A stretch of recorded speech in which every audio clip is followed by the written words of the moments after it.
বেলা আমরা শুনতে পেলাম আপনার বাড়িতে একটা মর্মান্তিক ঘটনা হলো। যদি বলেন কী ধরনের ঘটনা হলো আপনার, আর কতিপয় কোথায় থেকে কি লোক আসলো, কোথায় থেকে আসলো, এ বিষয়ে আপনার অভিমত কি? আমি বিকেলবেলা যখন বাজারে যাই তখন সন্ধ্যা হয়ে যায়। সন্ধ্যা 7টা-8টার দিকে আমার গ্রাম থেকে এক দুইটা ফোন আসে। তোর বাড়িতে নলছর থেকে কিছু এ, লোক আইছে, তোরে আইয়া গালাগালি এই সেই মাইরালে উডেনি বুগি এই ধরনের হুমকি ধুমকি দিতে আছে। তো পাড়া প্রতিবেশী আমার ফোন করছে, তুই তুই একটু বাড়িতে আয়। তো বাড়িতে আইয়া দেখলাম, তো তারা জিজ্ঞেস করলাম কী কারণ আইছো। বলছি নিকুইজিশনের ব্যাপারে তুমি কেন টেন্ডার দিলা? টেন্ডার তো আমরা লাইসেন্স প্রাপ্ত হোল্ডার, আমরা যে কোনো জায়গায় টেন্ডার ড্রপ করতে পারি, আমরা সরকারের ট্যাক্স দিই, ট্যাক্স দিয়ে কাজই করি।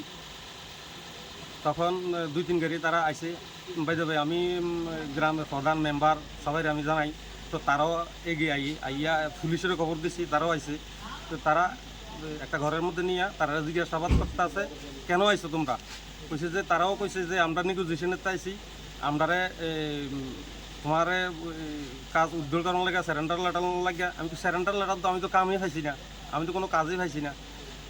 তারপরে প্রধান এবং মেম্বাররার যৌথ ইয়েতে সমাধান করে পুলিশের উপর হ্যান্ড ওভার করছে, হ্যান্ড ওভার করে তারা থানাতে নিয়ে গেছে।